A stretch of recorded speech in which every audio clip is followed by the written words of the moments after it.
Sesungguhnya ada orang kata zakat fitrah tak perlu bayar kalau kita bagi sedekah pada orang susah. Dia ada orang khabar dia, kalau kita sudah pernah menderma pada orang susah sampai masa zakat, tak bayar zakat. Kerana kita derma dah. Jawabnya salah. Ini ajaran sesat. Derma lain, sedekah lain, zakat kewajipan yang ada waktunya. Faham tak? Tak boleh kita pakai campur-campur. Sampai masa bayar zakat fitrah, tak payah bayar. Pasal saya pun pernah bagi orang miskin, derma-derma. Ramai. Tu agama hak tok mu buat. Tak boleh buat gitu. Zakat tetap kena bayar.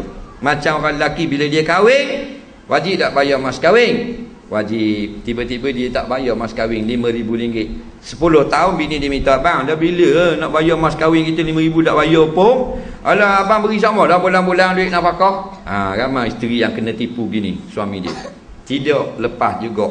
Walaupun memberi 10 juta sebulan nafkah, itu nafkah. Hak nung mas kahwin, hukum lain-lain tidak boleh buat dua dalam satu gitu.